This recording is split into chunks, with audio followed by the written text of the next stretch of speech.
iniciando mais um programa Viva a Voz Saúde, pela Rádio Nossa Senhora de Copacabana, no Rio de Janeiro.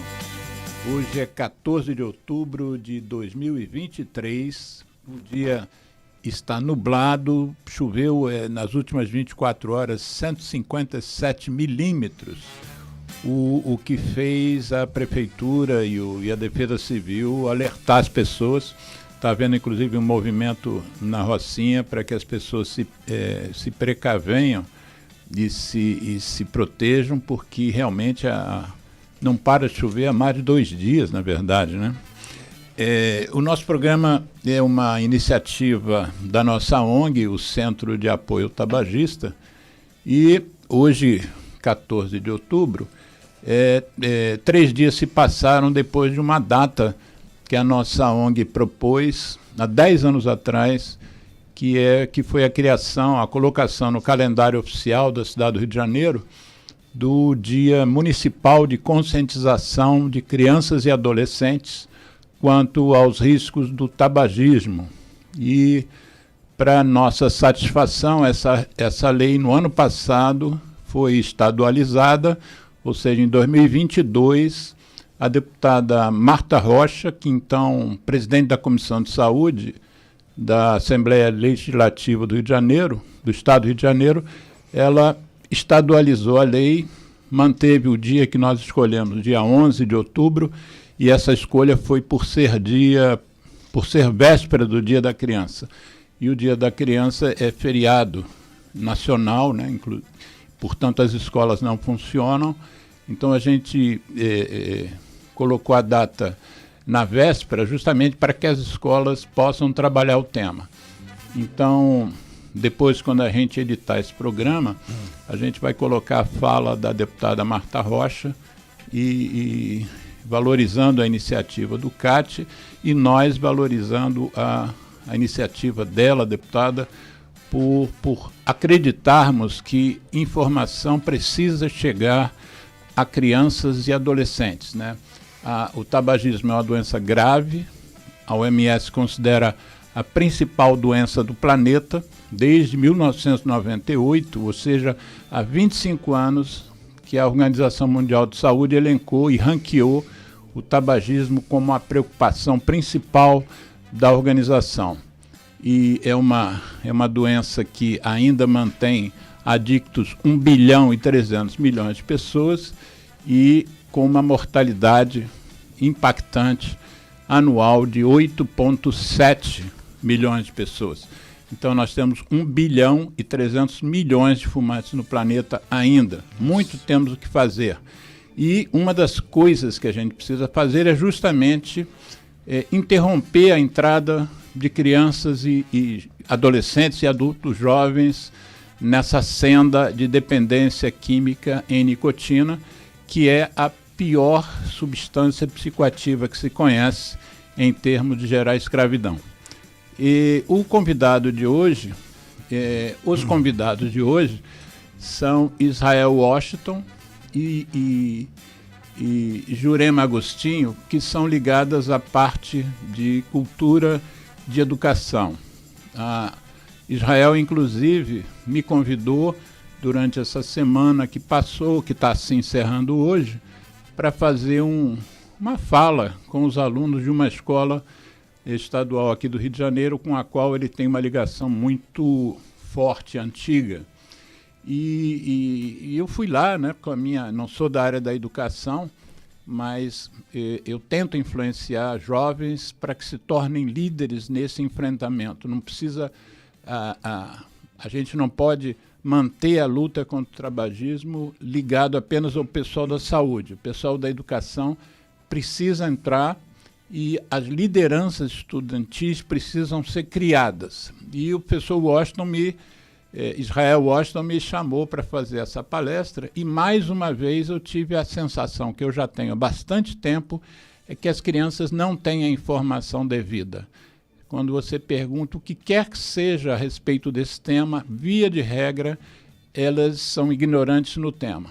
Não só eu acho que elas precisam aprender mais sobre essa questão, que, volto a dizer, é o pior problema de saúde pública do planeta, como elas também precisam aprender a ser líderes, precisam aprender a convencer os seus pares, porque quando eu vou num ambiente como esse, de crianças, de adolescentes de 15, 16 anos, eu tenho 68. Então, a distância que nos separa é muito grande. Mesmo que eu tenha um cabedal de conhecimento, obviamente, muito maior do que o deles, mas o approach que um par tem sobre o outro é muito maior do que a minha possibilidade. Então, eu tenho seguido exemplos fora do Brasil, onde a gente tem a preparação e a formação de jovens para que sejam eles os protagonistas dessa história.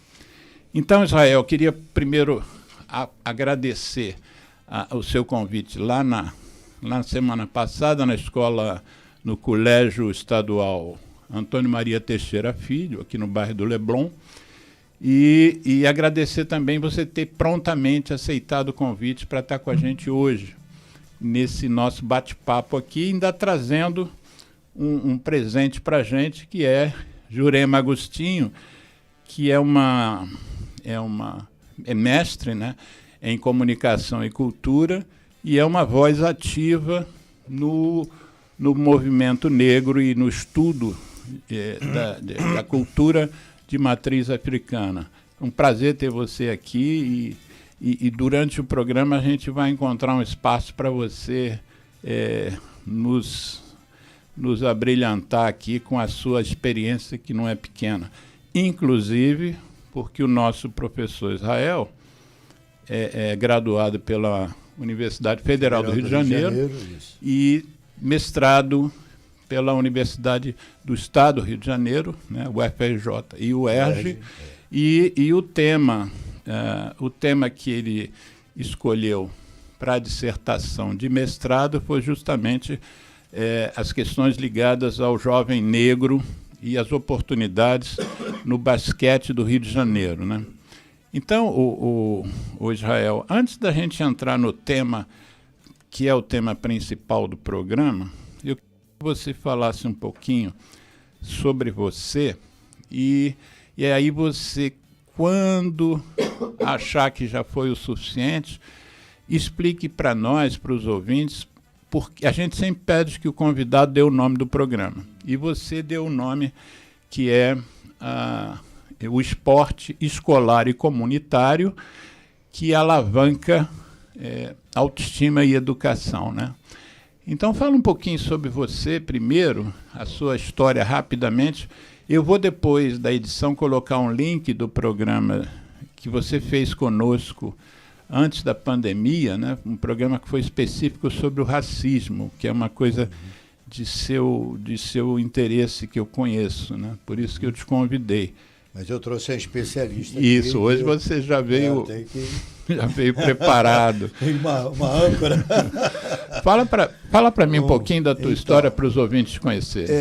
Olha, eu falar da minha história, nós vamos nos alongar bastante, né? Porque essa história aí, ela vem desde a infância. Eu nasci muito pobre. Hoje eu sou pobre, né? Antes era muito pobre. Hoje era muito pobre. Eu sou de família muito pobre. A mãe lavadeira, a avó passadeira. E eu vivi durante até os 25 anos num quarto. Um quarto que media 3x4. Dormiam 3 numa cama. Mas quando eu fiquei rapaz, né, 15 anos, eu já dormia no chão, porque não havia espaço na cama para mim e para minha irmã. E você não devia ser pequeno naquela época, né? Mas a cama era grande, cabia. E eu dormia no chão e a minha avó numa caminha de armar. E isso tudo... E aí tem a história do banheiro é coletivo, né? A gente sabe. O banho é de canequinha. E minha avó, com o tempo, arrumou um barraquinho no morro. Tinha um morro ali em Botafogo, que poucos conhecem. Agora é o Iban. Ali é o Iban. Ali se chamava Morro da Olaria. Não, essa eu não ouvi falar nesse Morro da Olaria. Tinha o Macedo Sobrinho, aí que é naquela rua do São José, aí caminha mais um pouco, tem o Andros, Isso. Passou do Andros, a rua Pinheiro Guimarães era sem saída. Era sem saída. Era sem saída. Então a subida desse morro era na rua Visconde Silva. Sim. Tudo isso nós estamos falando em Botafogo. Isso, tudo em Botafogo. Então as pessoas, preto em Botafogo, você vivia bem. Vivia. E não é por isso que você é Botafogo, não, né? Não, também. Eu fui remador do Botafogo, sim. Sou do time bicampeão juvenil do Botafogo. Então, a minha avó tinha um barraquinho, que talvez menor que essa sala que nós estamos, não tinha luz, a luz era de lamparina, a água tinha que buscar na mina. Agora, tinha as galinhas do terreiro, coisas que as crianças hoje não sabem como é que é. Eu brinco porque talvez poucos professores vão falar sobre isso, que eu digo que a marcação no basquete é como se estivesse botando a galinha dentro do galinheiro, que tem que abaixar e ela vai, né, aí você cerca. Então, mais ou menos o basquete, a gente pega essa postura. Bom, e aí a minha mãe tinha esse quarto ali na rua Martins Ferreira, que é onde tinha um campo de futebol do Botafogo, e o Botafogo também nasceu no Lar dos Leões, que hoje não tem nem... Mas deveria ter pelo menos uma placa ali. Uma né? Itália ainda. Não, ali é Lar dos Leões. Não sei porque que foi o Lar dos Leões. Eu não sei se é bairro, mas para mim é Botafogo. Tá. E aí, então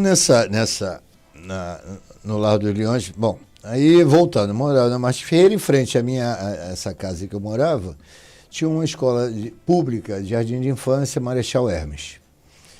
E lá eu fiz a minha caminhada, depois eu fui fazer o primário na Escola México também, na Rua da Matriz, que é onde a gente começa a despertar para o mundo. Jardim de infância a gente brinca e tal, mas na Escola México já foi um conhecimento maior do que a nossa sociedade. Por que eu estou dizendo isso? Porque a classe média frequentava a escola pública. Eu estava no 3º ano primário, eu tenho fotos. Só via eu de negro nessa turma. Eu era o único negro. Quando eu cheguei na 6ª série, eram 40 alunos, e tinham 6 negros. Então tudo isso veio... que dá 15% da turma. Exatamente. E aí isso veio me causando estranheza, né? Mas aí seguimos, porque primário você também ainda não tem uma visão de vida, até porque a gente, filho de lavadeira, a gente era, né? Não podia fazer muita coisa, porque só tinha aquele sapato, só tinha uma sandália. E aí eu fui fazer o ginásio no Camilo Castelo Branco, lá no Horto. Lá no Horto é que eu conheci tudo isso, a dificuldade do negro na nossa sociedade. Ou seja, eu era atleta, aí eu entro dentro da questão do que nós... o Gilberto Gil tem uma coisa que... a Bahia me deu régua e compasso, eu digo que a escola me deu régua e compasso. A régua era para me medir. E o compasso eu abri para eu poder alcançar. Tinha lá, a régua seriam as regras, né, da nossa sociedade. Mas a regra, eu fui burlando a regra. A gente tem que sobreviver. E aí, nessa caminhada, eu conto que, eu acho que eu contei na outra vez, eu tinha muitos amigos, colegas, porque eu era atleta, era da seleção, mas ninguém nunca me chamou para o aniversário. É interessante isso, né? Você tinha amigos, mas esses amigos não chamavam. Era, mas quando eu ia para jogo, ia todo mundo, vamos ver, e aí todo uma festejo, né? Tal, os outros amigos também jogavam, claro, eu não era... Mas, aparentemente, eu era a estrela da companhia. Tanto é que eu fui para a seleção. Você está falando de basquete? Não, de handebol. Aí, nessa escola era handebol. Tá. Na escola era handebol. Que era um momento em que foi em 1969, essa época da repressão, né, militar. Você tinha 14 anos. Exatamente.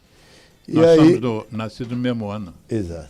Então, o que aconteceu? Aí, passei do Camilo Castelo Branco, fui para o Pedro Álvares Cabral, outra escola aqui em Copacabana, também, que é uma escola pública muito boa. Na República do Peru. Na República do Peru. É pertinho do estúdio aqui da lá rádio. eu tive o seguinte, os professores que eram os formuladores da prova do SES Gran Rio, eram meus professores. Eu falei, poxa, é dessa água que eu tenho que beber. E eles gostavam, tinha um professor de geografia, gostava muito de mim, um homem, um branco que era preto, ele gostava de mim, me chamava para as... Vem cá, você e tal, ele era brincalhão. E eu tive, desculpe, eu até passei por sobre a conversa que eu tive lá no Camilo Castelo Branco, a professora Miridã, Sim. que até hoje eu a convido para onde a gente puder levá-la, porque eu acho que a gente está dando sobrevida. Isso. É isso, nós estamos dando... A Miridã esteve aqui conosco, Foi. você se lembra? E nós fizemos um programa sobre... O título do programa é O que é ser índio no Brasil, lembra disso? Eu lembro. Depois eu vou botar Depois o link bota. do programa na edição. Tá. E aí, então, aí, voltando só um pouquinho. Aí no Camilo ela vem aqui novamente para falar sobre racismo. Ah, que bom. Bom, vamos lá. E aí, mas voltando ao Camilo, então no Camilo jogava esses torneios, então o esporte, aí eu volto, aí vem para o esporte, que é mais ou menos onde está o nosso tema. O esporte foi que me deu luz. Então eu parto hoje do princípio que o esporte ele vai levar para a educação. A educação, por si só, ela não representa absolutamente nada para a nossa garotada que mora na favela. Sim. Ela não é atraente, ela não tem atrativo. Agora, eu acredito que o esporte... Ele atrai. Ele atraindo é mais fácil. Isso aconteceu comigo e com alguns amigos. Eu tenho, assim, resultados próximos a mim, como eu. Deixa eu te fazer uma pausa para relembrar o título do programa que você pediu que fosse dado, né? Isso. Esporte escolar e comunitário, Isso. alavanca para a autoestima e a educação. Isso. Resume a tua ideia do... Por que você botou esse título? Você achou que a gente tinha que começar por aí? O esporte é isso mesmo. O esporte ele vai alavancar, hoje, a meu ver, tá? Isso é uma coisa que eu estou assim, trabalhando. Eu estou trabalhando isso já há algum tempo. E consegui alguns resultados. Hoje, por exemplo, terceira série do ensino médio, a Secretaria de Educação com o Ministério, eles tiraram do vestibular a Sociologia, Filosofia e me parece que Física também. E no segundo ano tiraram a Educação Física. No primeiro ano também tiraram algumas disciplinas e colocaram... tiraram 3 tempos de matemática do terceiro ano, eram 6 tempos, passaram para 3. E agora são 3 tempos e criaram um tal do empreendedorismo. Isso aí me incomoda profundamente. Ainda bem que eu não conhecia esse tempo. Bom, então, voltando ao título. O esporte, para mim, tem que existir dentro da escola. Porque na escola é local de passagem de todos nós, ou pelo menos deveria ser passagem de todos nós. A gente sabe que o nosso país sofre uma série de problemas políticos, né? E esse problema recai sobre a escola pública, principalmente, que a escola particular, os santos da vida não têm esse problema. Né? Eles já estão organizados a vida desde a entrada no jardim de infância até a universidade. Isso aí. E nós não, a gente vem camelando. Então... Camelando? A gente vem camelando ao longo do tempo.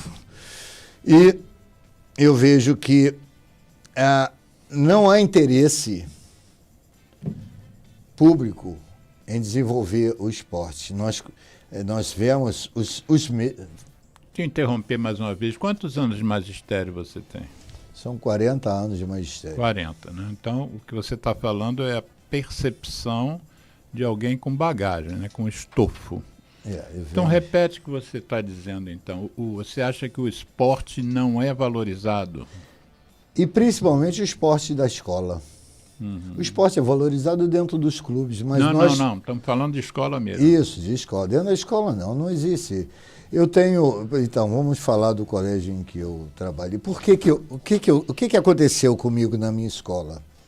Eu venho de um Camilo Castelo Branco, onde havia interesse em participar dos jogos estudantis, ou seja, todas as escolas, eu acredito até que você tenha participado pelo André Morroa, que foi a escola que você estudou, as escolas públicas participavam de eventos cívicos também, aquela marcha de 7 de setembro, que agora tem uma outra cara, mas naquela época nós sabíamos que era importante ter essa civilidade, a gente o aspecto cívico, né? Então, o Camilo, lá no Camilo, eu aprendi isso. Isso me salvou, me deu régua e compasso, né, como eu disse. Me deu a régua para eu entender que, peraí, tem medida para eu seguir. Mas o compasso eu posso abrir ele. Eu abro o meu compasso e vou fazer um círculo maior, vou fazer. E hoje, do colégio que eu trabalhei, eu me aposentei agora, tem 4 anos,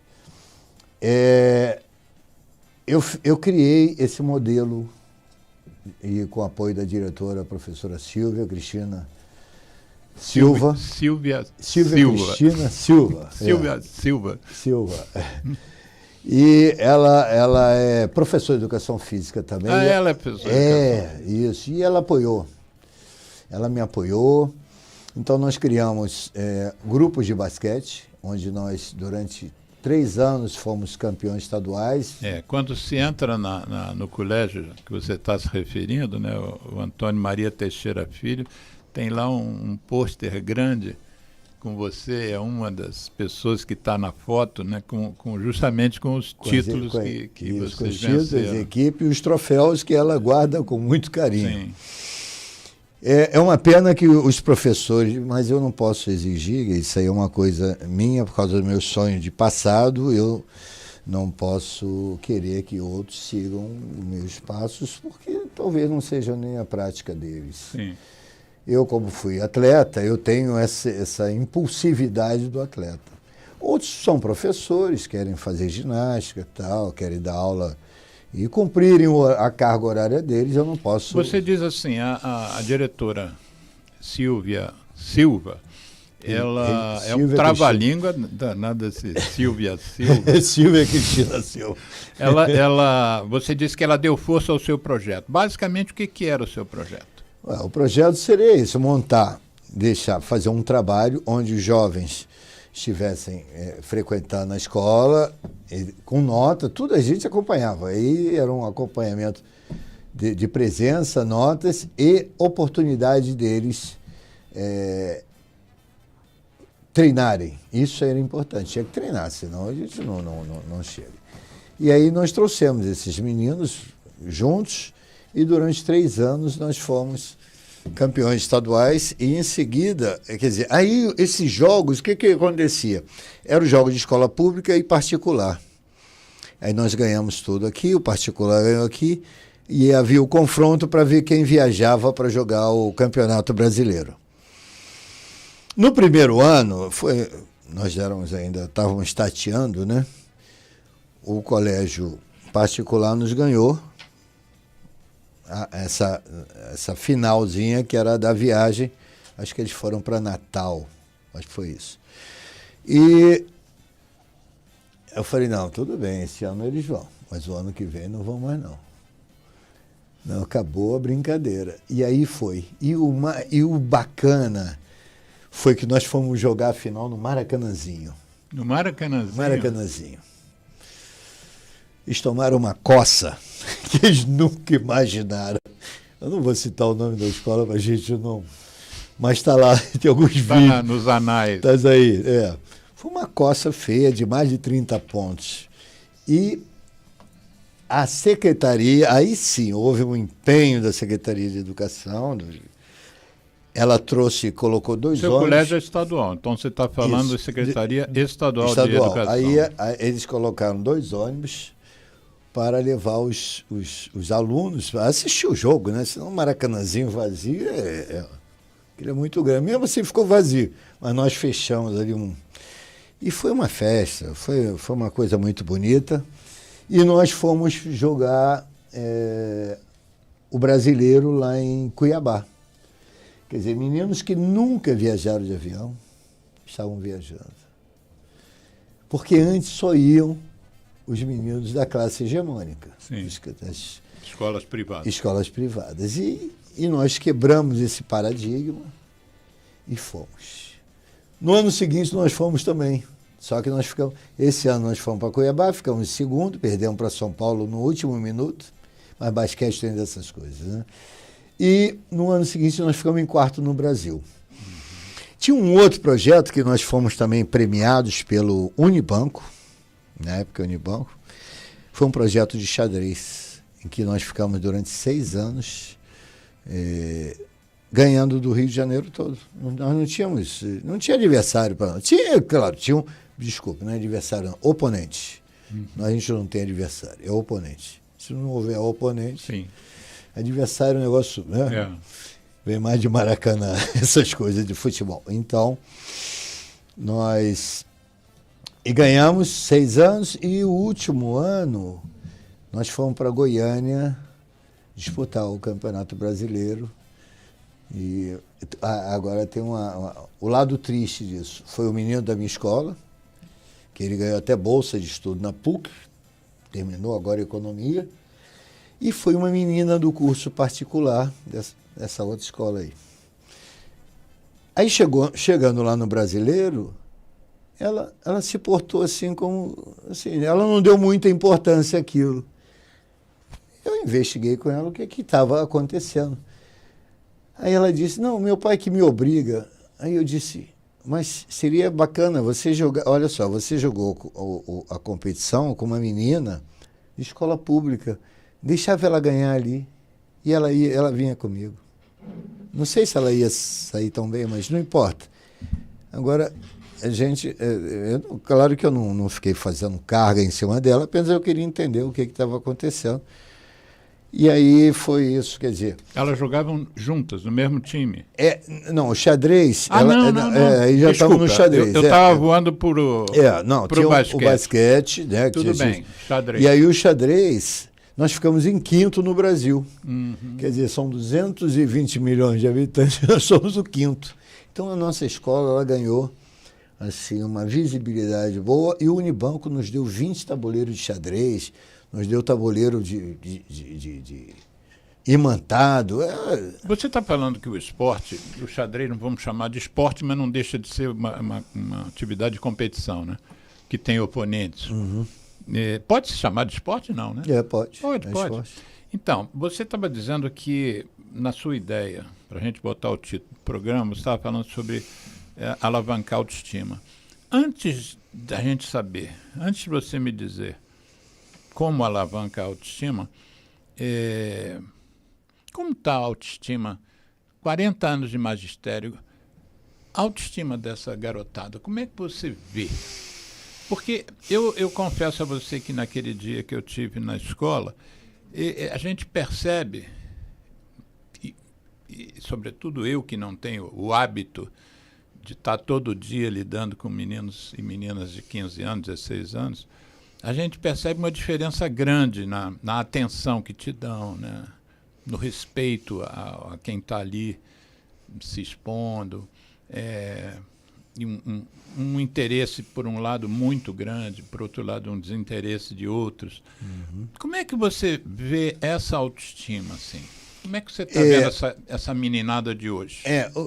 Eu vejo o seguinte, há uma oferta muito grande, coisa que nós não tivemos. A gente tinha uma televisão quando tinha geladeira, essa era a nossa, e a nossa era brincadeira de rua, pular corda, jogar futebol, pique. Eu aprendi a correr, eu apostava. Eu fui atleta também do Sérgio de Barros, inclusive na segunda-feira vai ter lá na Alerj, não, na Câmara dos Vereadores vai ter, e eu fiz até um convite à deputada para que ela abraçasse isso aí. A Suderj é Estado. Sim. Ela abraçar essa causa, se você tiver contato dela. Tá. Eu coloquei no Instagram dela, colei lá uma... E obrigado. Aí... Hein? Obrigado pela abertura. Isso, então. Aí o que acontece? A garotada tem muita oferta. É videogame, é não sei o quê. Então, eu acredito que isso chama a atenção deles demais e tira a atenção deles do esporte, por exemplo, coletivo. Eu falava muito nas minhas aulas, poxa, vocês querem ficar na arquibancada batendo palma? Vocês têm que querer descer, vamos treinar, vocês têm que estar lá. Alguém tem que aplaudir vocês. Evidente que é isso que acontece com os meninos, a maioria, né? Querem jogar futebol, então eles deixam de estudar e ficam se dedicando. Que também é uma outra coisa que não tá. Por exemplo, tinha um projeto aí, segundo tempo, ocupação de tempo, mas tá, e o desdobramento disso? O que é feito disso? É diferente desse nosso trabalho, que é feito dentro da escola, e tem 2 meninos que foram parar nos Estados Unidos dentro desse projeto aí, 2. Um voltou agora, não sei, mas fez a universidade dele lá. E o outro ficou. E os outros estão aí colocados no Brasil praticando basquetebol. E você tem um filho jogando basquete na Finlândia, Na né? Finlândia, Jogou na Espanha, agora está na Finlândia.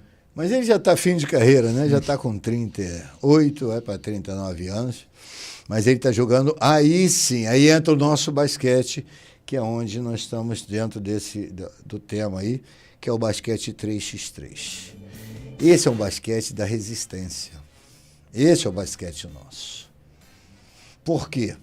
Porque ele não exige muito equipamento, ele exige disposição. E as nossas crianças têm. Só não têm disposição para entrar num clube que é caro. Eles não têm o tênis que acompanha uma quadra de basquete. Eles não têm assim, uma preparação anterior para entender a jogada do clube. A jogada que eu digo não é o jogo em si. É como é que o clube funciona. Ele funciona para atender uma classe social. E eles vão ficando de fora. Aí nós entramos dentro desse trabalho aí, esse tema. E o esporte escolar, ele não é excludente, ele é includente. Ele inclui. Escola é para entrar. Ninguém sai. Depois que você passou porta dentro, não sai. E o clube não. Se você não jogar bem, descarta você. E quantas decepções nós temos por aí? Inúmeros garotos. Conheço um que foi parar no Pinel de tanto que usou droga. A história dos vitoriosos, né, ela às vezes é uma ilusão, né, porque aquele Romário, igual aquele Romário, 1000 tentaram. 1000 tentaram. Mas só deu um Romário. Só tem um Romário. Só tem um Ronaldo. Só tem um Messi. Se bem que na Argentina eu não sei qual é o caminho lá, mas a gente está falando daqui. Então, é devolver à escola a responsabilidade do esporte. A escola é responsável, tem que ser responsável por essa ação. A escola é responsável. Depois que você colocou o seu filho, o seu neto ali, a escola é responsável. Vamos fazer um desvio rápido, depois a gente volta. Você escolheu como tese de mestrado a questão dos percalços, né, dos jovens negros no basquete do Rio de Janeiro. Você tem um foco maior dentro dos esportes em basquete. Né? Quanto você mede para falar nisso? Eu, 1,87, mas eu acho que eu estou ficando mais baixo. Que a gente a impressão que eu tinha é que você era maior. Eu também. Mas aí... E aí você escolheu essa tese. E eu queria, antes de você falar sobre ela, eu queria que a Jurema entrasse na nossa roda de conversa aqui. Jurema Agostinho, mestre. Até para eu tomar uma água. Mestre em comunicação, mestre em cultura, ativista da causa negra. E nós vamos falar sobre o racismo no basquete do Rio de Janeiro. Se é que existe, né? É a sua tese, é a sua dissertação, você é que vai falar sobre ela. Fala um pouquinho, Jurema, da tua história aí. Como é que você acabou conduzindo, né, as suas ações para essa defesa, para esse entendimento, para essa coisa tão importante que é a gente, que é um país negro, né, ainda tem que defender uma causa negra, né? Fala um pouquinho como é que foi esse seu caminho. Bom, primeiro eu agradeço, né, por estar nessa roda de conversa e te dizer que é quase que inevitável. Assim, primeiro que eu sou de Madureira, sou cria de Madureira. Sim. Nasci em Madureira, fui criada por aí. Né? Fiquei muito tempo em Madureira, depois volto para Madureira, é o grande terreiro, né? Sim. Você sai de Madureira, mas Madureira não sai de você. Pena que eu não posso botar na hora da edição o Arlindo Cruz, porque o YouTube vai bloquear, porque a gente não tem o direito sobre a música. A última vez... Mas não pode botar um... Vou botar um link.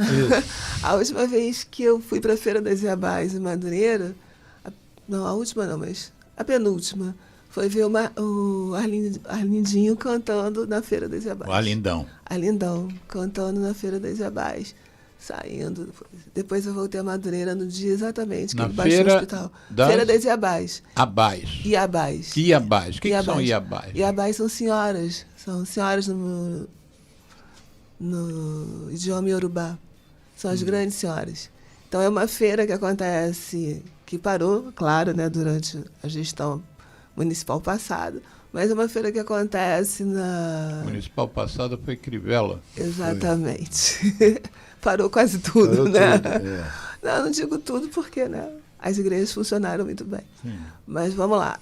A Feira das Iabás é um projeto do Marquinhos de Oswaldo Cruz, cria da região, né, do povo da Portela, e que é uma feira que acontece na rua, fecha a estrada do Portela, no domingo, segundo domingo do mês, do meio-dia às 20 horas, das 2 às 20, tem 16 barracas com comidas afro-cariocas, né? Que aí você encontra lá os afro-cariocas. Essa palavra nunca tinha legal, ouvido bacana. falar. Afro-carioca. Porque é um cardápio afro-carioca. Assim. É assim, macarrão com carne assada, sabe, jiló frito, rabada, cozida. E aí as barracas são com essas comidas, e é claro, muita cerveja. E tem uma barraca de doces, que é aqueles doces que não vendem por aí, doce de banana, doce de abóbora. Sim. Pudim de leite condensado, esses docinhos? Sim. Que era coisa... Afro-carioca, né? Afro-carioca suburbana. Pronto. Que legal. E essa aí, a última que vez dia que eu é vi, para se alguém quiser? É o segundo domingo do mês. Segundo domingo do mês. Na Praça Paulo da Portela, que é a divisa entre Madureira e Oswaldo Cruz. De 2 às... Não, de meio-dia. De meio-dia. Das 12 às 20. 12 às 20. O top da... Aí o que acontece? Tem essa feira, né, de alimentos, né?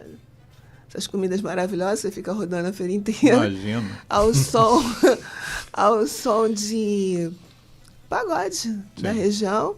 E agora eles estão fazendo às 2 da tarde uma roda de conversas muito interessante que o Marquinhos está organizando. E às 6 é o show de encerramento da feira, que é sempre convidado. Mas o Marquinhos, quando ele quiser fazer a propaganda, ele que vem aqui fazer. Pois eu quero que você faça a propaganda sua.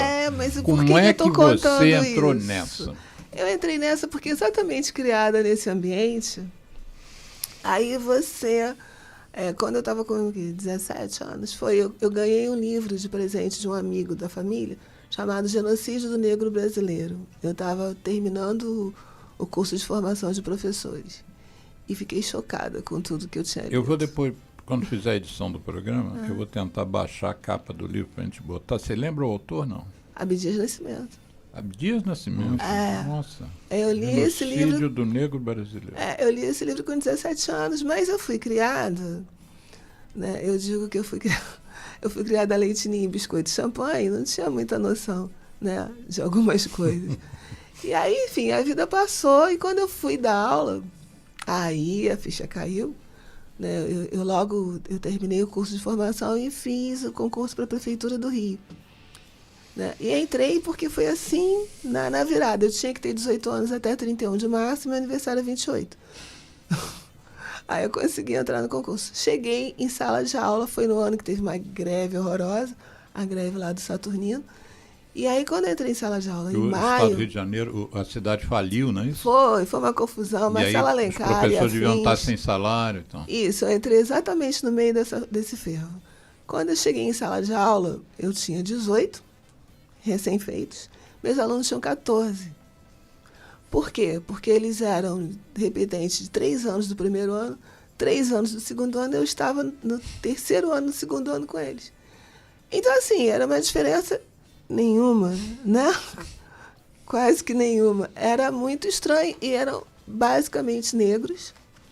E quem não era negro negros retintos, né? Era negros de seus tons, digamos assim, tinham os nordestinos, né? E aí veio Paulo Freire, aí veio todas as outras leituras para ajudar a sair daquela história, né? Tirá-los do segundo ano. Na época era segundo ano do ensino do primeiro grau. Enfim, aí não teve jeito, eu tive que ficar atenta à questão da negritude, do meu privilégio, né, e da situação que eu estava tendo que trabalhar. De lá para cá foi uma construção, e nessa época eu conheci, foi na época que surgiram os blocos afro, e aí... No Rio ou na Bahia? No Rio. No Rio. No Rio. A Vera Mendes, que era uma... ativista do movimento negro, foi passar as férias em Salvador e enlouqueceu com Ilhaê. Sim. E veio para o Rio e fundou o Bloco Afro Aguibara Dudu, do qual eu fui rainha em 88. Em 88. Relembra o nome do bloco? Aguibara Dudu, tá aí. Aguibara Dudu. Aguibara tem um significado? Aguibara. É povo negro, né? Porque Dudu é negro, seria povo negro, a grosso modo. E aí, o Aguibara foi uma outra coisa que chamou muito a minha atenção, porque até então, como eu morava em Madureira, era comum a gente ir para Portela no fim de semana. Sexta-feira, né? Eu sou nascido na Zona Sul e eu ia para Portela de Botafogo, lá do Morisco. Mas aí foi um anexo, né? Eu sou Portela por causa do anexo do Morisco. Terra do... é igual a Feira da Diamante. Era sexta e a escola de samba era sábado. Sábado. Era no sábado. Pois é, né? O anexo da Portela, né? A gente puxadinho aqui no Morisco. É igual a Feira das Abás que a gente estava falando. Mas a Zona está rolando Sul aqui no Centro Cultural. Não tinha nenhuma escola de samba.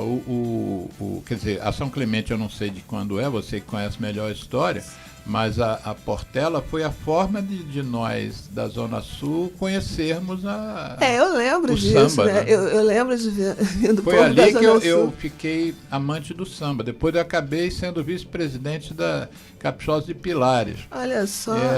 Mas meu sangue é portelense. A gente brinca que a gente via o povo da Zona Sul chegando em Madureira meio turista. Exatamente. E aí, por conta disso, né, o Aguibara, a Vera foi para Salvador. Quer dizer, como eu falei, eu frequentava as quadras era Portela Império Serrano. Minha família era meio dividida. Nem tão dividida assim. É porque, como eu ia com a minha tia e minhas primas, a minha tia achava mais seguro a gente ir para a quadra da Portela, porque já tinha o Portelão, e o Portelão era enorme, né? Elas eram já moças, eu era adolescente. E aí a gente ia para lá porque lá era, por ser maior, tinha menos problemas, né? E na quadra da Portela, na época, não podia entrar ninguém armado, coisa e tal. Então, e os seguranças eram imensos. Então, ao qualquer movimento os caras pinçavam os brigões e botavam lá fora. Então, a minha tia levava a gente para lá, que era mais seguro. Mas a minha tia mesmo e a minha mãe eram imperianos. Né? O Império Serrano. Mas na quadra do Império, um cubiquinho, entendeu? Na quadra do Império é inferno, uma briga lá, Deus me livre guarde, assim. Toda hora tem. Toda hora tem, né? A última vez que nessa época aí que a gente desistiu de ir pra quadra do Império, foi exatamente por isso. O cara quebrou a garrafa, assim, de cerveja e partiu pra cima do lado da gente. E como eu era mais nova, aí imagina o tumulto da minha tia e minhas primas de me rebocando, né? Então, assim, aí Com a vinda da Vera Mendes indo para Salvador e trazendo a ideia do Ileaê, um bloco de negros, foi muito marcante em Madureira, porque aí as mulheres começaram a andar com cabelo natural, sim, usarem roupas coloridas, e tipo assim, negro é lindo, que eu só tinha ouvido falar no, né, Black's Beautiful, yeah, ou Michael Jackson, né? Assim, tirando esses dois, não tinha nenhuma referência do lado. E o Aguibara Dudu veio criar, né, essa fenda em Madureira, né? E foi muito interessante. Aí o tempo passou, eu comecei a ir para o Aguibara também. Outros blocos afros apareceram na cidade, que, aliás, é o tema da minha dissertação de mestrado. Bloco afro como uma expressão da cultura afro-brasileira. Bom, partindo disso, eu já estava trabalhando, né, já era professora da rede, aí já usava a questão negra como temas de sala de aula. E a minha grande descoberta, né, nesse processo aí educacional foi ver uma criança dessas repetentes, de muito, né? Criança que estava no 3º ano já, repetindo a primeira série, não conseguia ser alfabetizada de jeito nenhum. Foi naquele famoso ano que a prefeitura resolveu começar as aulas antes do carnaval. E aí, eu sempre peguei as viradas, né? E aí, nessa virada aí, eu resolvi fazer um carnaval na sala de aula. Vamos embora, né? Depois do recreio, a gente não vai mais estudar, a gente vai guardar o material e a gente vai brincar carnaval. Então, tragam fantasias, tragam. Tem miridância. Aí traz tudo, né? Aí todo mundo trouxe o que tinha, né? Quase nada. Para mim, a decepção, quase nada, mas era esperado. Formal, aí vamos tocar, né? Peguei o som do colégio, que também não funcionou. No popular, o apagador virou o microfone. E vamos embora cantar, a gente canta, a gente dança, está tudo certo. Aí, eis que o meu aluno mais apagado me pega o apagador e canta o samba da Mocidade Independente de Padre Miguel. Essa escola era lá no interior de Padre Miguel. Assim. Bem distante. Bem distante. E aí, o garoto, que era o mais apagado, canta o samba exatamente como intérprete de samba enredo, todo gesticulado, todo solto, todo liberado. Era um samba que eu nem lembro mais o samba, porque era enorme. Cantava o Rio São Francisco. O samba era enorme, o menino sabia o samba inteiro. Agora me conta como é que esse menino, que não sabe escrever, não sabe ler, não tem segundo reza a lenda, não tem aptidão para aprendizado, sabe isso tudo. Né? E aí, Paulo Freire está aí, né? Pois é, né? Boa pergunta. Essa era a questão. E aí eu descobri o outro mote, né? Por que eu fui fazer o mestrado? Porque nessa época eu já estava na graduação, eu fiz graduação em psicologia, e nessa mesma época eu também estava na colônia Juliano Moreira. Sim. Era uma maluca, só eu, né? Eu digo que tem coisa. Como é que você definiria, para quem não é do Rio, o que era a colônia Juliano Moreira? A colônia Juliano Moreira era um depósito humano, né? Tinha mais gente de tempos de internação do que eu de vida quando eu estava lá. Problemas psíquicos. Era lugar onde dava choques elétricos, as pessoas eram... Assim, o doutor Eiras também era assim. Você sabe que te interrompendo, essa região da onde você está falando, em Jacarepaguá, né? Bem escondidinho. E tinham três coisas com a letra C. O Hospital de Curicica, que foi para onde eram meio segregados os pacientes de tuberculose, quando não precisavam mais ficar nas serras, porque tinha remédio para tratar, então pode tratar aqui. Mas vai tratar lá longe. E aí era o Hospital de Curicica, 1952. Curupaiti, que era da antiga lepra, né? A hanseníase hoje, mas na época era lepra. Vai lá para longe. E a colônia Juliano Moreira era o local para você segregar os loucos. Né? Não, Jacarepaguá, tadinho, bairro. Então tinha lá tuberculoso, que para aquela época era uma questão com estigma bárbaro, sobretudo na época que não tinha remédio. A lepra e os doidos. Nessa região é uma região que devia ter um documentário sobre a região. Né? Merece. Hoje você vai estar do lado da Barra da Tijuca, mas naquela época só se chegava ali pelo Meier. Você não tinha caminho para vir pela Barra, para chegar em Jacarepaguá. Eu peguei os antigos médicos que inauguraram Curicica, do Hospital de Curicica, eles entraram em 52. Então, quando eu entrei em 81, 80, eles estavam fechando o ciclo deles lá. Eles contaram como é que era aquilo lá de 52 para cá, né? As pessoas ficavam internadas 2 anos. Casavam lá, tinha uma igreja, tinha uma capela, as pessoas casavam lá e continuavam internadas. E o tratamento hoje são 6 meses, mas naquela época o tratamento era de 1 ano e meio, 2 anos. Mas eu te interrompi e vou te devolver a palavra, mas não agora. O Geraldo diz que isso aqui é um programa de rádio e que nós temos que fazer um intervalo muito rápido. Vocês aproveitem para tomar água. Uma música que fale mal do cigarro, que ele vai escolher aí. E daqui a pouco a gente volta. ZY1 201, Associação Comunitária Nossa Senhora de Copacabana, 98,7 FM, a onda que chega ao seu coração. Rua Hilário de Gouveia, número 36, 9º andar, Copacabana, Rio de Janeiro.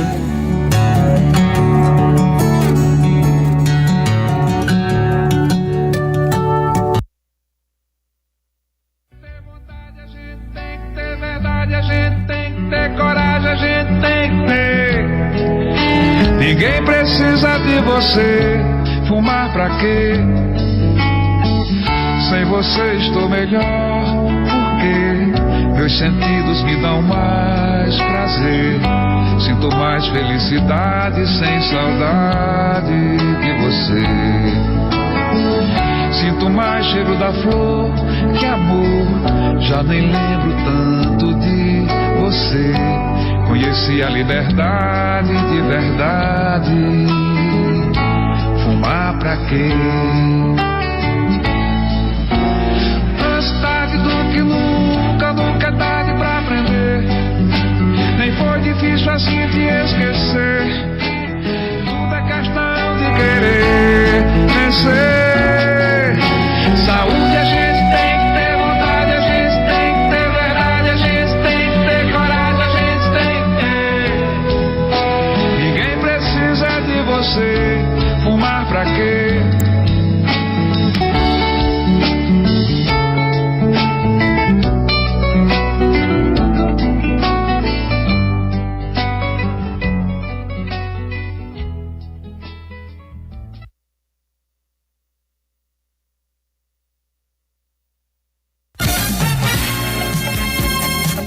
ZYU 201, Associação Comunitária Nossa Senhora de Copacabana, 98,7 FM, Rua Hilário de Gouveia, 36, 9º andar, Copacabana, Rio de Janeiro. Telefone 3649-3411. E-mail estudionsc@gmail.com.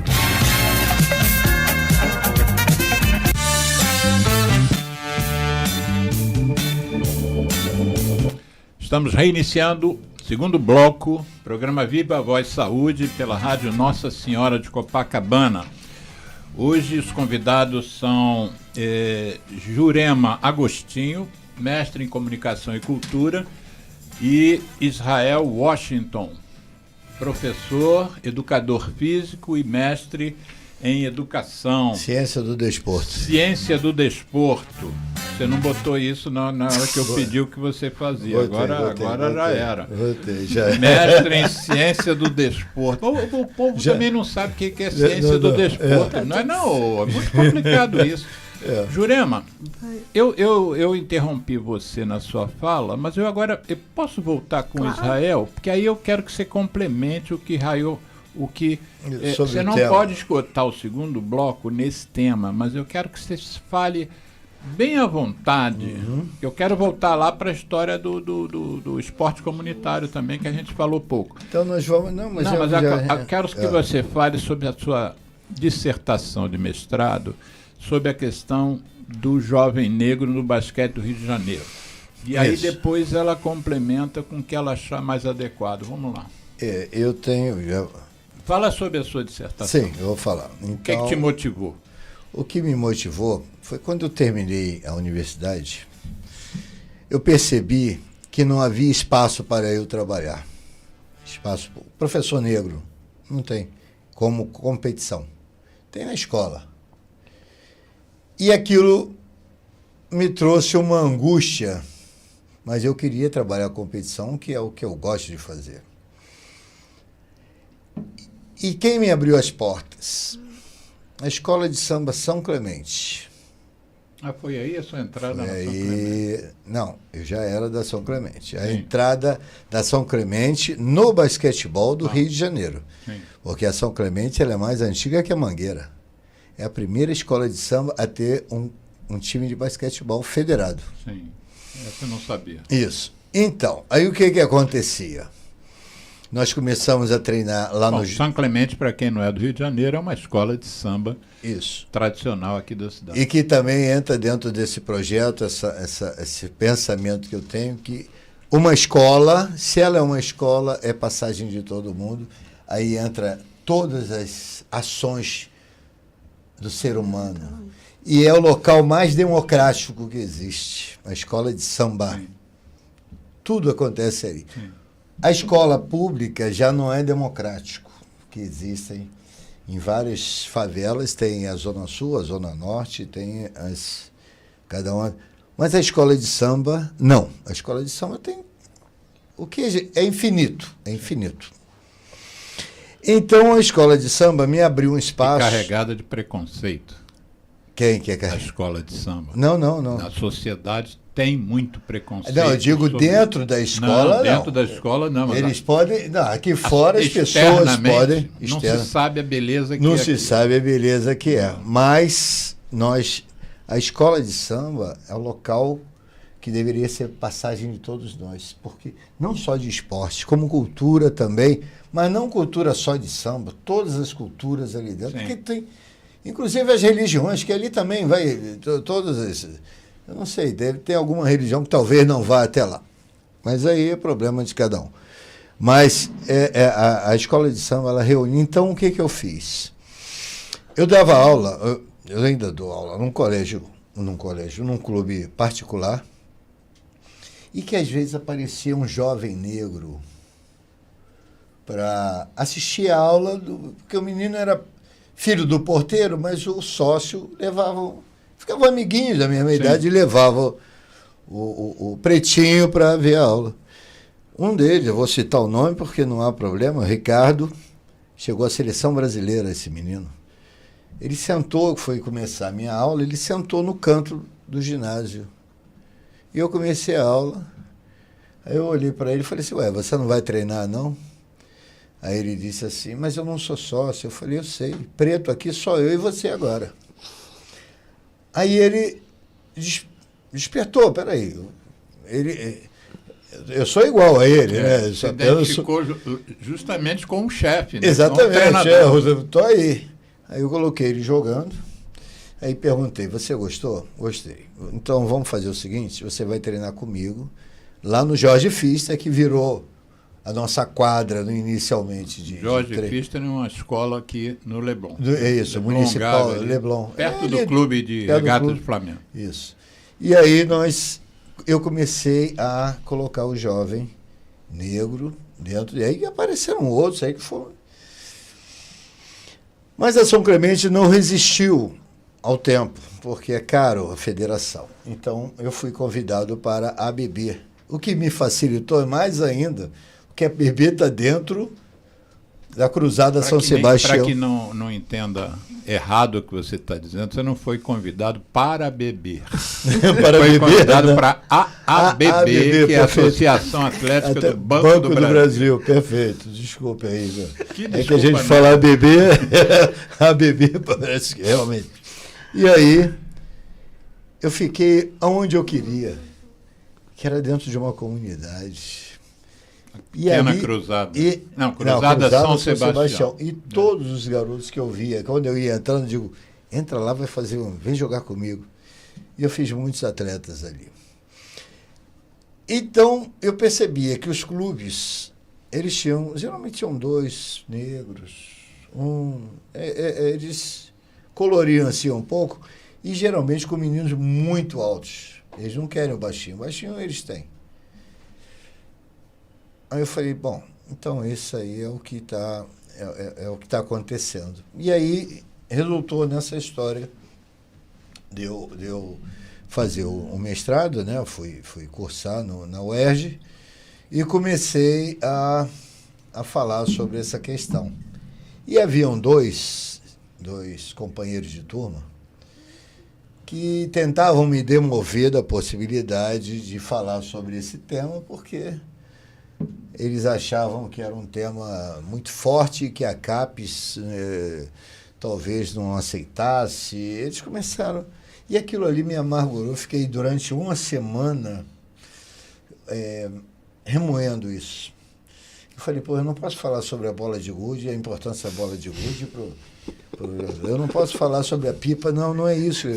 Isso aí a gente tem aí na rua de brinco.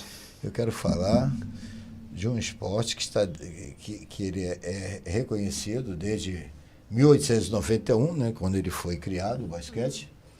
James Naismith, e todos meus alunos sabem, isso eu faço questão. Pode ir em clube aí que os professores sabem, mas não ensinam. E é importante saber de onde vem. E aí... 1891 foi. James Smith. James Naismith. Era um canadense, não era americano, não.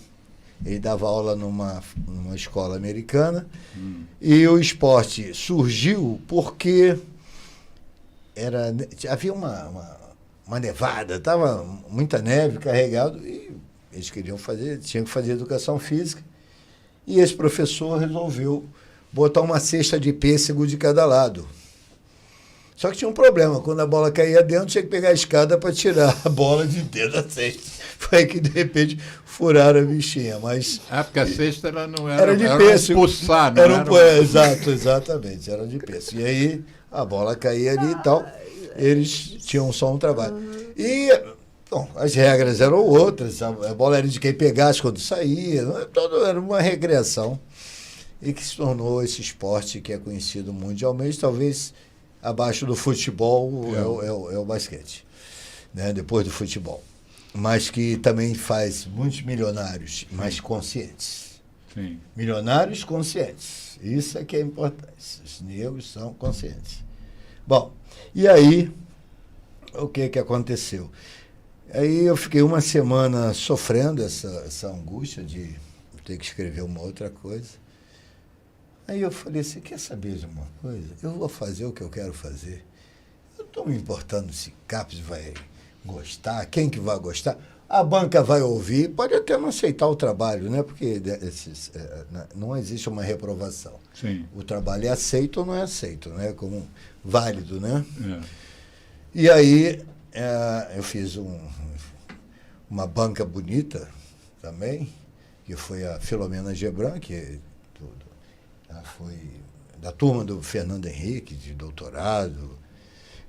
Tanto é que a UERJ ficou em pânico quando souberam que ela ia. Já você está trazendo... Ué, mas qual é o problema? É uma professora?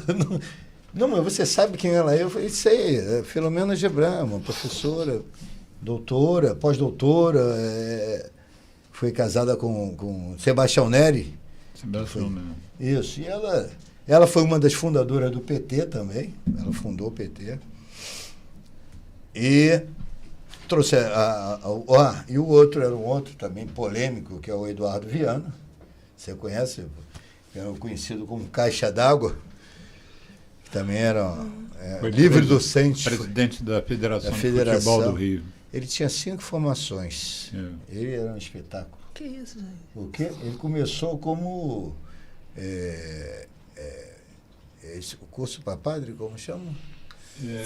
Seminarista. Ele era seminarista. E depois foi advogado, filósofo, professor de educação física. E o nome dele era Caixa d'Água, hein, Geraldo? Porque ficou famoso que ele namorava umas meninas atrás de uma caixa d'água. Caixa d'água, Faz parte do folclore. Faz parte mas é uma pessoa belíssima. Ele se apresentava Eduardo Caixa d'Água. Mas era Eduardo Viana. Vamos respeitar a memória do Eduardo Viana. Mas eu sempre chamei de professor Eduardo, que é uma sumidade. Sim. É uma sumidade. Mas aí você assumiu. E qual é a situação do jovem negro no basquete do Rio de Janeiro? Para a gente Hoje- voltar para o nosso tema original. Hoje o basquetebol do Rio de Janeiro tem a mesma aparência, basquetebol de 5. Só que surgiu agora não, já tem. O que você quer dizer com a mesma aparência? Nós temos... Então, vou te dizer. A Alemanha foi campeã do mundo agora de basquete. A Alemanha tem 90 milhões de habitantes, 3 negros Num time de 5. no time de 5 e o melhor jogador da competição. O Brasil... Negro. O Brasil, 200 milhões de habitantes, tem 3 negros e foi em 11º lugar. Então, algo de errado na nossa nação.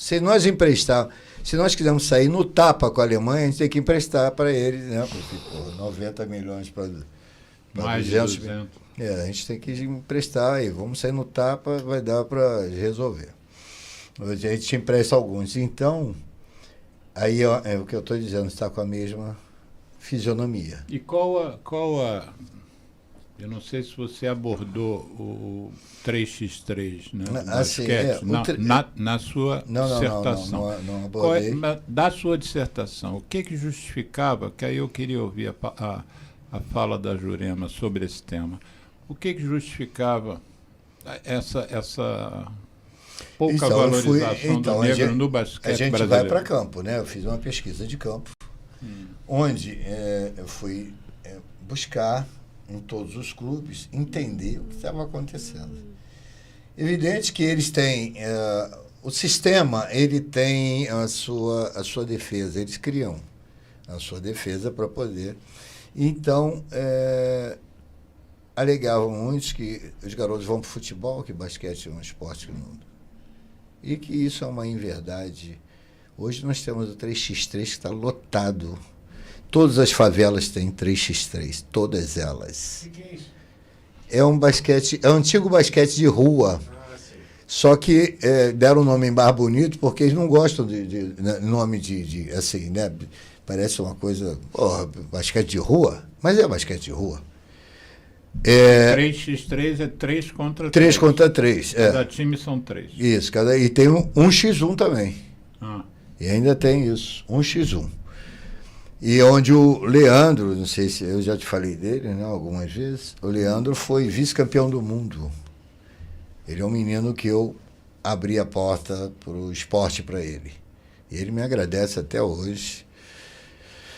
Tá, ele hoje é o embaixador de um projeto de criação de quadras de basquete, de uma empresa aí. Ele está muito bem. É um menino que nasceu muito pobre, no meio com problemas sociais gravíssimos, né? E que hoje é um cidadão super respeitado. É o primeiro profissional brasileiro do basquete 3x3. Ele é o primeiro. E você que abriu as portas? E abri a porta. Sim, ele me pediu... não sei se eu contei, Não. Foi o seguinte, eu estava dando aula no CIEP, esse ali do Nação Rubro-Negra, e me aparece um homem atrás de mim com 1,96 m. Eu disse para ele, sai de trás de mim, cara, qual é o problema?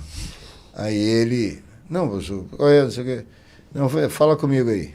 Eu quero treinar contigo. Eu falei, mas comigo você não pode treinar, eu estou treinando criança aqui, garoto de 11, 12 anos. Você está o quê, 18? Eu tenho 18. E você joga onde? Em lugar nenhum. Ué, tu quer jogar como assim? Aos 18 anos aos 18 anos não jogava em lugar nenhum. Isso é uma coisa também do nosso preconceito, né? Nós temos... O Brasil, ele tem muita... Aí eu disse para ele... Tem muita o quê? Ranço do preconceito. Como diz o Cazuza, fede. Essas coisas fedem. E aí... Eu falei, mas você joga onde? Não jogo em lugar nenhum, jogo lá na Rocinha. Eu falei, assim, mas quer treinar? Eu joguei a bola na mão dele. Aí o atleta, né, segurou a bola. Se jogar a bola no meu pé, tu sabe que eu não sei jogar bola. Mas na mão, aí eu falei, esse cara joga. vou fazer o seguinte, vou te levar lá pro Flamengo. Aí ele falou, o senhor vai fazer isso? Eu falei, vou. Vou porque você joga, tu vai fazer o que comigo? Quer me ensinar, quer me ajudar a ensinar os garotos? Eu quero. Aí ele ficou assim, com o olho meio mareado. Eu digo, não, olha só. Agora tem uma coisa. Você estuda onde? Assim mesmo. Sou professor, tem que saber, né? 18 anos, está estudando. Não estou. Não estou estudando, estou parado, professor. Está parado? Parado de quê? Não, muitos problemas e tal. Estou na quinta série primária. Eu falei, não, agora tu mexeu sério comigo.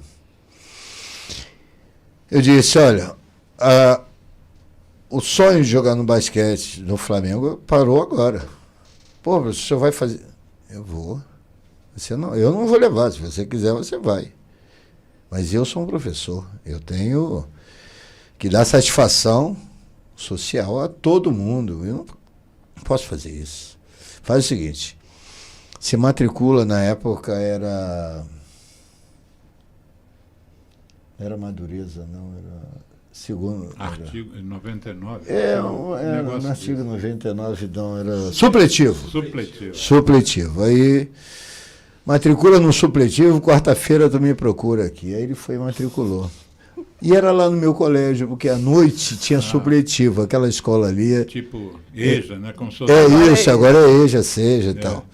E aí ele me trouxe um papel, aí me mostrou, eu olhei, mas também não vou ficar, já matriculei, fiz a minha coisa, agora não vou tomar conta dele. E aí o que aconteceu? Ele foi para o Flamengo, foi campeão juvenil, meu filho nessa época jogava lá, foram campeões juntos, e no ano seguinte o Oscar pediu para ele jogar. Monsanto. Ele jogou com o Monsanto e foi campeão também. Só que ele descobriu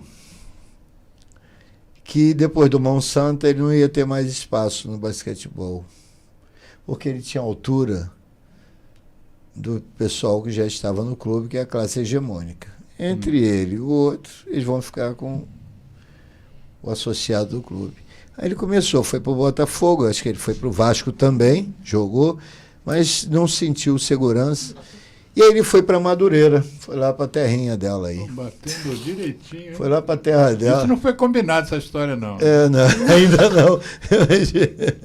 Foi lá para a terra dela jogar o basquetebol de rua, que virou basquetebol 3x3.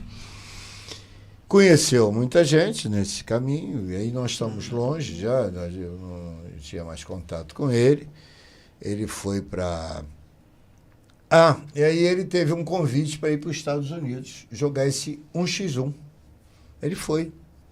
Mas não falava inglês, não falava nada. E foi com medo. Pô, nunca viajou, não fala inglês, não conhece e tal. Chegou lá. Os americanos fizeram ele de gato e sapato. Pisaram em cima, deram pontapé, fizeram tudo. Ele voltou decepcionadíssimo. Com ele, com tudo aquilo. Ele viveu. Com o que ele viveu. Só que no ano seguinte, ele foi convidado de novo. Aí ele falou, aí ele comentou comigo depois. Favela por favela, eu também sou da favela. Aí... Né? Então, o palco meu, que esse jogo come, que é tudo aberto. Aí na praça, foi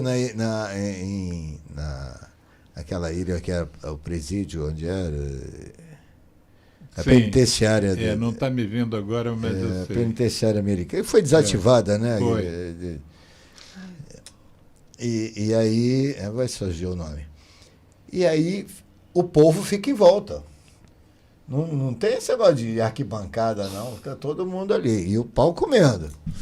E ele foi passando de fase em fase. Ganhou do último americano, quer dizer, antes de ir para a final. E o americano... foi lá no vestiário cumprimentá-lo. Olha só, porra, cara, você é nosso. Assim, valorizou. Aí ele ficou assim... Você disse que o nome dele é Leandro. Leandro. Sobrenome, lembra? Souza Lima. Leandro Souza Lima. Isso. Vamos ver se eu pesquiso. Ou então, o Leandro dele. Discreto. Bota Leandro. Leandro Discreto. Todos os dois, ele está na rede social. Leandro discreto. Porque ele é discreto mesmo, mas só que ele agora está com uma postura bacana. E aí, ele enfiou uma porradaria lá junto com os americanos e perdeu o último jogo na última bola. A bola dele, bateu no aro, não entrou.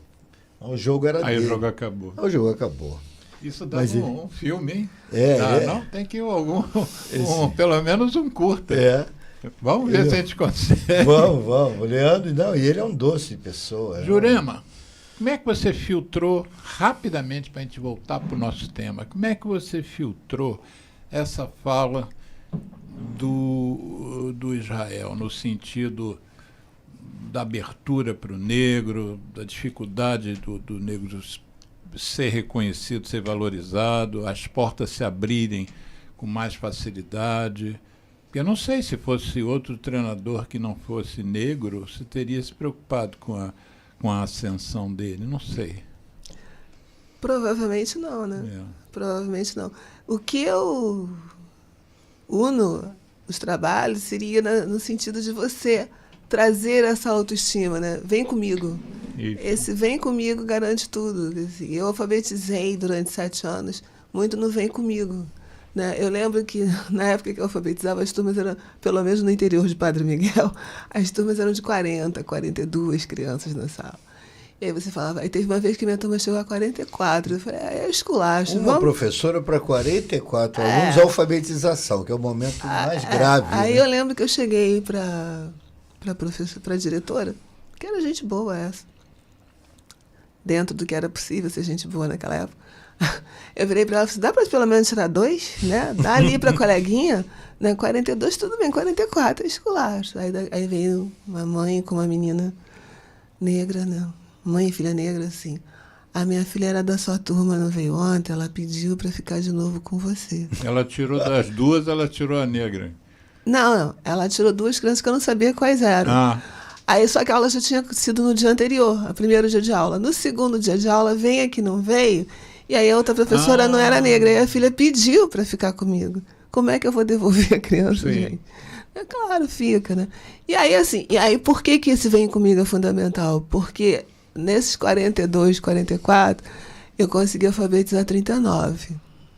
39? Né?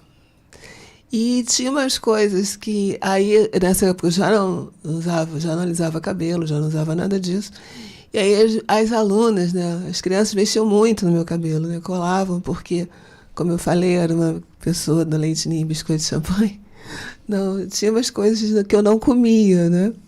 E aí, na hora da merenda, que as crianças desciam para merenda escolar, e aí eu não comia algumas coisas, porque eu não como, e também não almoçava naquele horário, porque eu também não almoço naquele horário, né? Coisas minhas. E aí, o que acontecia? Elas ficavam mexendo no meu cabelo. Né? E aí, essa coisa do autoconhecimento, e por que não o meu cabelo não fica assim? Eu falei, é melhor falar com a sua mãe. Você sabe que o Israel mencionou aqui que eu estudei também em escola pública, né? Estudei no André Morroac, no colégio estadual. Famosão, né? Mas eu era da turma único negro. E eu me lembro que a minha mãe, no sentido de me ajudar a me empoderar mais, várias vezes eu usei Enê. Lembra do Enê? Eu sinto o cheiro do Enê.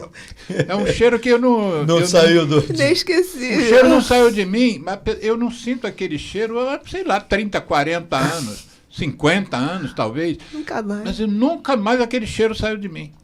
É engraçado, porque tinha que alisar o cabelo para ficar um pouco mais daquele próximo. Padrão. Pois é. Uma escola pública. E essa história de padrão é que faz com que você venha trazer a questão do negro, entendeu? Então, se colocar junto, né, vem comigo, nessa eu consegui alfabetizar essas turmas imensas, né? Juntei também com uma outra professora negra de pele clara, que também se ligou nós éramos estudantes de psicologia na época, eu voltada para a psicanálise, ela ligada a Piaget, a Montessori, coisa e tal. E essa diretora que eu falei, que era uma pessoa Boa. Para a época. Para a época. Possível. Na época não tinha ainda centro de estudos, mas como nós éramos estudiosos e tínhamos essas 2 turmas imensas para alfabetizar, ela deixava a gente se reunir nas sextas-feiras pós-merenda, né, porque tinha que dar merenda às crianças, para a gente afinar conhecimento. E a gente estudou muito nessa época. Trabalhamos muito juntos e a gente conseguiu alfabetizar muita gente nisso. Tanto é que eu saí dessa escola, alfabetizei lá durante 7 anos. Quando eu saí, eu fui direto para a Secretaria de Educação no município do Rio para trabalhar no projeto Zumbi dos Palmares. Né? E aí eu lembro que eu fui convidada, quando a minha turma terminou o ensino fundamental, para ser a madrinha da formatura. Foi muito legal isso.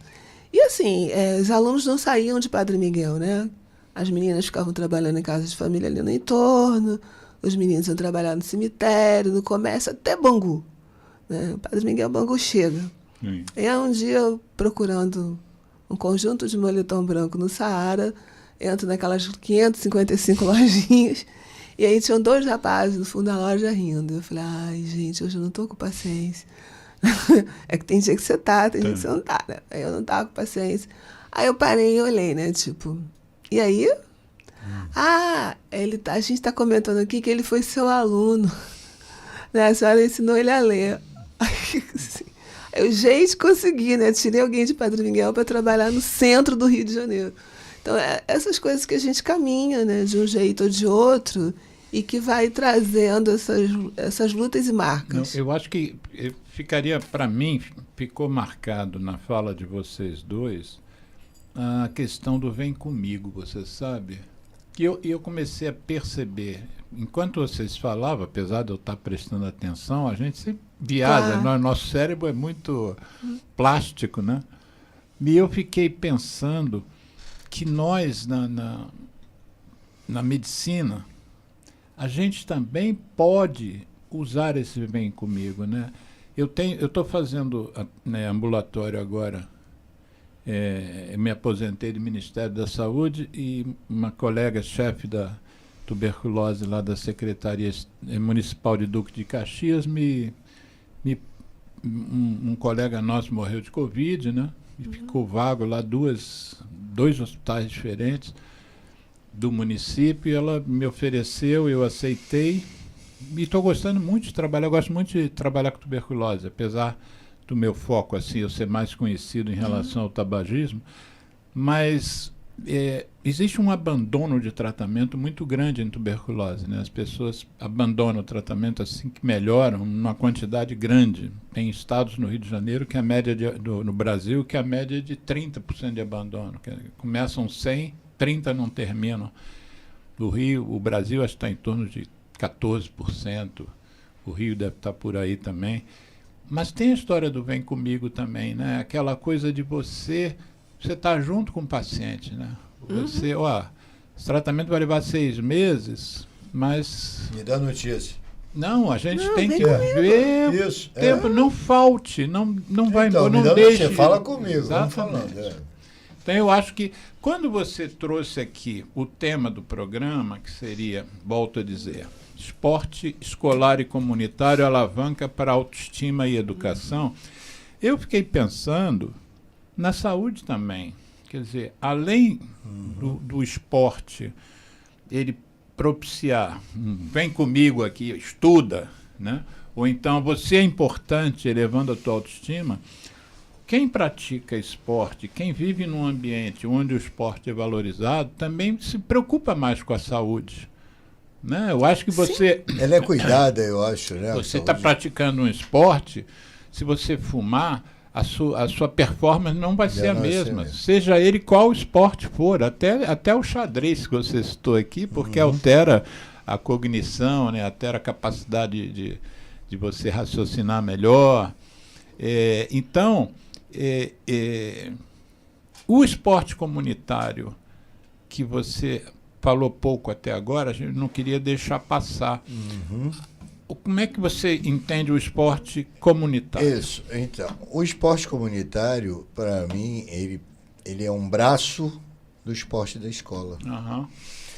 E eu venho pensando nisso já há algum tempo. Toda associação, toda favela tem uma associação. Sim, de moradores. De moradores. O que é uma associação? É um clube, se quiser. Ela pode se transformar num clube, faz um braço. E fiquei imaginando também que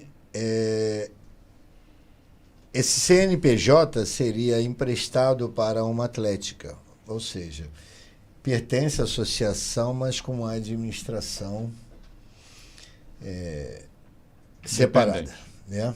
Diferente. Porque a associação já tem as implicações dela, tem todo um trabalho. E aqui nós podemos trazer profissionais, até os próprios moradores, tem moradores de várias favelas aí que eles podem assumir essa responsabilidade, e nós vamos trazer, no que eu pensei, 5 esportes olímpicos. E esses esportes olímpicos, se nós trouxermos esses esportes para a federação, vou dar um exemplo da Rocinha, você imagina montar um time de basquete, ou de futebol, ou de judô, para disputar o campeonato estadual, que eles vão jogar contra todos os clubes, esse Vasco, Flamengo, Botafogo, Fluminense. Aí vira comunidade. Aí deixa de ser a favela. Por que a comunidade? Porque eles vão começar a abraçar as crianças. Vai ter um braço que vai trazê-los para junto da marca deles. Cada um tem sua marca. E eu sou Rocinha desde pequeno, sou raiz. Aí sim, aí vira comunidade. Porque aonde vai ter o judô, mas o pessoal do basquete vai ver. Do futebol vai ver. É interesse. Que são amigos, né? São amigos. Eles crias. se respeitam. São Crias. São crias. São raízes, exatamente. Cria do local. E eu tenho uma marca. Ele vai ter uma camisa com emblema, com número, com o judô, Isso ainda não foi pensado. E eu estou jogando isso na rede. Eu vou até... Dia 17 eu devo estar com a doutora Marta, né, a delegada. Deputada Marta. E vou falar sobre isso também.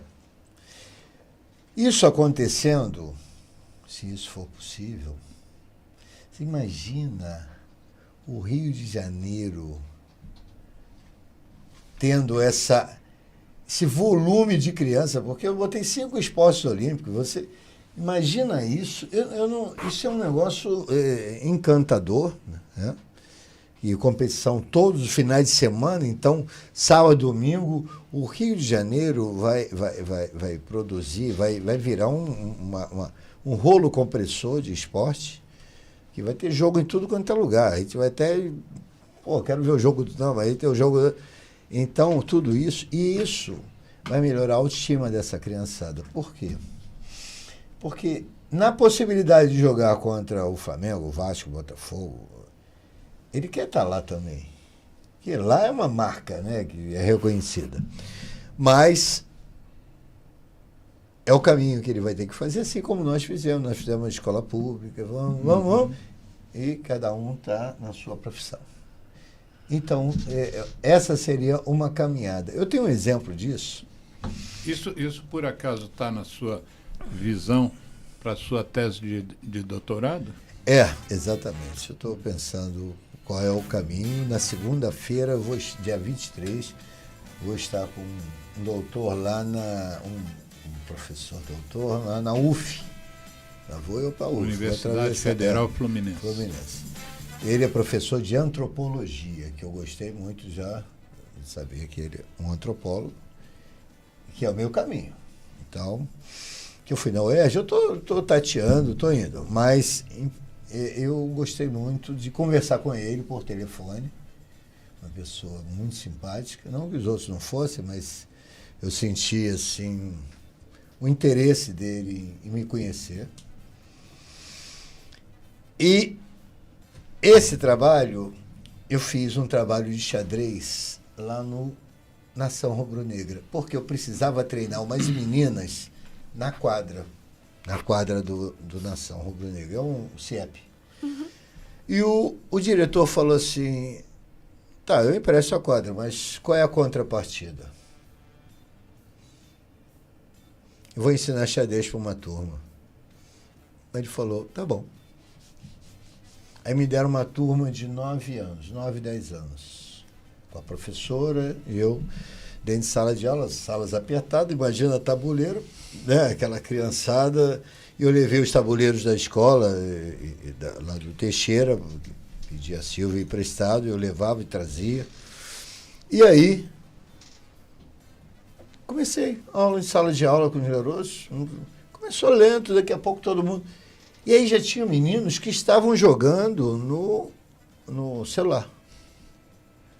Aí eu falei, deixa. Que é assim mesmo. Ele está jogando no celular. Que é isso que os professores ainda não entenderam, que isso é um aparelho de formação. Sim. Não é um aparelho só para a gente mandar recadinhos aqui. Nem para botar dancinha. Mas deixa até a dancinha, mas deixa ele buscar. Porque ali ele está criando. Então, o que aconteceu? Um belo dia, falei com a professora, posso dar aula lá na quadra? Fui, na arquibancada. Ela falou, tá, não tem problema não. Eu levei eles para a arquibancada, sentaram. Eram 2 jogando e 2 assistindo. Aí trocavam, faziam um revezamento. Eu levei 5 tabuleiros e tinha mais uns que jogavam no gol. Só que eu não me dei conta de uma coisa. Eu estou na quadra, imagina o que vai acontecer. A bola chegou. Eu falei, pronto. Mas eu vou manter a linha, né? Deixa... Garoto, 9, 10 anos, a bola... Eu fiquei surpreso. Ninguém saiu. Ninguém foi atrás da bola. Ninguém. Eles ficaram lá jogando. Mas eles ficaram ali. Eu falei para a professora, eu ganhei o dia, o ano... Não, aquilo ali para mim foi... O que me passou no meu imaginário, ela pode até esclarecer isso.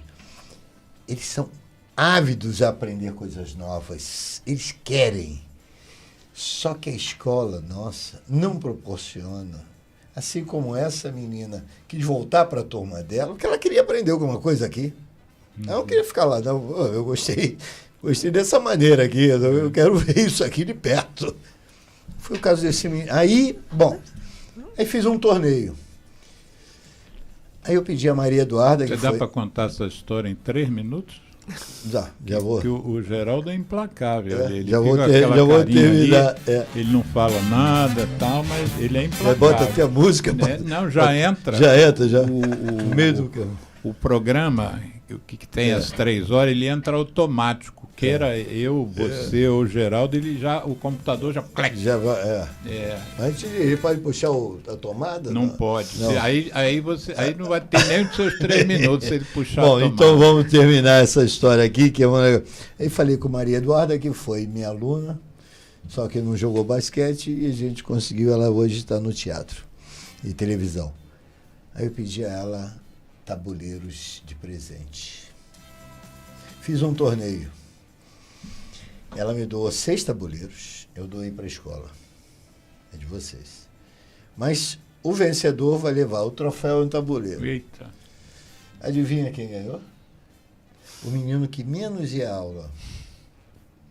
Porque o pai bebia, ele tinha 9 anos, não vai descer sozinho para a rua. Eu não sabia nem que não tinha amigos por perto. Ele ganhou todos os amigos. Ele é o que menos ia à aula. É o que dormia em sala de aula. Ele foi o campeão. Eu fiquei assim... Um exemplo muito parecido com o seu. O meu aluno alfabetizado lá que sabia a letra do samba da Mocidade de Padre Miguel. É quando eu digo que cultura, porque todo esse esporte tem toda uma cultura. Sim. Quem vai junto tem a moda, tem a música, tem a dança, tem o cabelo. Então, a cultura, ela caminha com muita força. E aí, quando a gente pega a cultura para alfabetizar, a cultura para agregar e vamos juntos, é o grande momento que a gente consegue uma educação de qualidade. Gente, olha, eu tenho que mencionar aqui uma coisa que eu não fiz. Como é que é o nome da nossa... Eu não estou conseguindo aqui chegar no chat. Ah, tá. Cheguei sim. Uma ouvinte do programa, Vanderleia Freitas, ainda se referindo ao primeiro bloco, e provavelmente a sua fala, Jurema, ela disse assim, que fala potente. Aí ela se refere à feira que você mencionou, de Madureira, e dizendo que a feira realmente é maravilhosa. Como é que é o nome da feira, Jurema? Feira das Iabás. Olha, Valéria. Feira das Iabás. Agora fica atenta, porque já teve 2 edições na praça do Centro Cultural Banco do Brasil. Fica atenta. Já chegando aqui na Casa da Cultura, né, o CCBB. Israel e Jurema, foi um prazer imenso ter vocês aqui hoje, essa tarde. Dava para a gente ficar aqui mais não sei quanto tempo falando. Vocês trazem não só uma realidade de conhecimento que vocês têm, mas do que vocês viveram, né? Pessoalmente, né? Não é só que leram, não é só porque ouviu o Paulo Freire falar. O que vocês trazem de bagagem é muito rico pro programa, e espero que a gente consiga divulgar também bastante essas falas de vocês aí. Geraldo pede para a gente botar pílulas no Instagram. Depois, Jurema, passa pro Geraldo o seu Instagram também, o do Israel já passei, e a gente vai divulgar também a fala de vocês e marcando vocês. Foi um prazer imenso, volto a dizer. Obrigado. Geraldo, muito obrigado pela teu trabalho dele ali, quietinho ali. Formiguinha também. Geraldo, eu tô de olho. E foi um barato, viu, ter vocês dois aqui conosco, e me fez lembrar o cheiro de Enê. Uau! Aos ouvintes, boa tarde. Boa tarde a todos. Pessoas envolvidas. Um abraço. Obrigado. Dá um tchau aí pro pessoal, Israel. Gente, obrigado aí pela paciência de nos ouvir.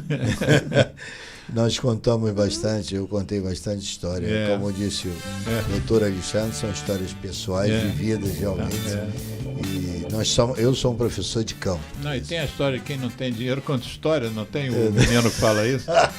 Um abraço, bom final de semana.